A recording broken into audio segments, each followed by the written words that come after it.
Ciao a tutti! Qualche tempo fa ho parlato di pompe a trascinamento magnetico. Ovviamente non esistono solo le pompe a trascinamento magnetico, per le quali ho spiegato vantaggi e svantaggi rispetto a una tenuta meccanica, ma vengono utilizzate anche pompe classiche con tenuta meccanica in ambiti decisamente più diffusi. Ad esempio per la movimentazione di acqua, che sia fredda o che sia calda. Ma nello specifico, come è fatta una tenuta meccanica? Ricordo che nei miei primi passi da tecnico mi domandavo sempre come facesse a non trafilare acqua da un albero rotante.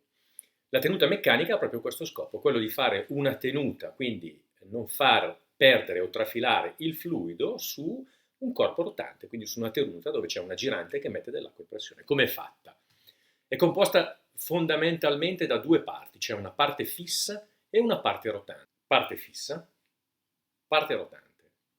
La parte fissa è montata sul corpo pompa, fa tenuta mediante 1R esterno e ha una faccia levigata, rettificata, che va a contatto con la parte mobile.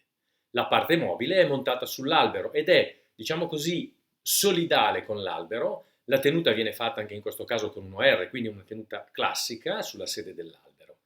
Da cosa è assicurata la tenuta tra le due parti? Dalle due facce che sono a contatto, che sono rettificate, quindi molto molto lisce, in modo che non ci siano trafilamenti di liquido, che sia questo acqua piuttosto che olio. Chiaramente i materiali che costituiscono una tenuta meccanica possono essere differenti e lo sono in funzione del tipo di fluido che andiamo a movimentare, in funzione delle temperature alle quali dobbiamo lavorare, perché chiaramente a seconda del fluido che andiamo a trattare dovremo utilizzare dei materiali costitutivi differenti. Quando saliamo di temperatura, quando utilizziamo ad esempio dei fluidi tipo olio piuttosto che fluidi aggressivi, bisogna utilizzare dei materiali che siano ovviamente resistenti. Questi materiali tra di loro generano una frizione. Immaginate che una pompa a due poli gira circa a 2900-3000 giri al minuto, quindi lo sfregamento tra queste due parti è molto elevato, motivo per cui queste tenute meccaniche solitamente sono raffreddate o dallo stesso fluido o nei casi più estremi dai sistemi di flussaggio che ne mantengono la temperatura a livelli accettabili. Il flussaggio delle tenute non è solo per la temperatura, ma è proprio per mantenere uno strato di lubrificazione, chiamiamolo così, tra le due facce.